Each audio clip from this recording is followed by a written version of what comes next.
বিশ্বাস করি এই দরবার যিনি মহান মুর্শিদ কেবলা আমাদের খাজা বাবা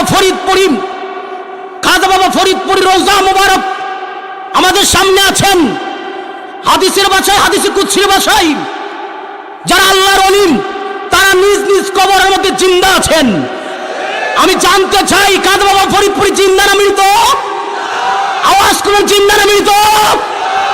শরীয়তের মাসালা যদি থাকতো, শরীয়তের কোন মাসালা যদি থাকতো, খাজা বাবা ফরিদপুরি রওজা মুবারকের মধ্যে এখন কি করছেন?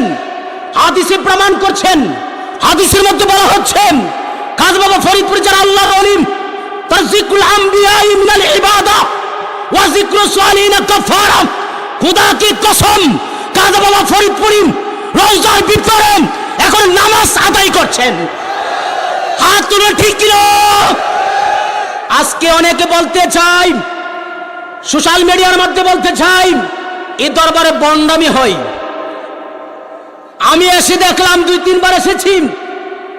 আদব কাকে বলেন, কাকে বলে এই দরবারে আসলে বোঝা যায় কথা বলে ঠিক কিনা।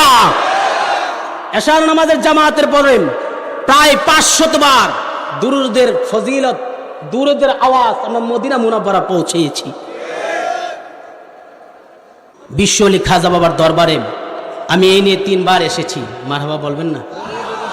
আমি গত 2-3 বছর পূর্বে একটা কথা বলেছিলাম যে এই দরবার হলো একটা আদব। আদব কাকে বলে?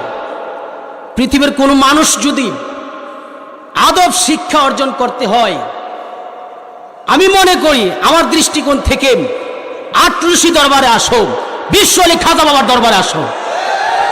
এই আওয়াজে মানি না কথা বলেন ঠিক কিনা?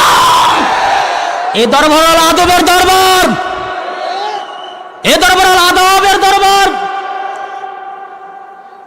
বিশ্বলি খাজা বাবার দরবার হলো আদবের দরবার।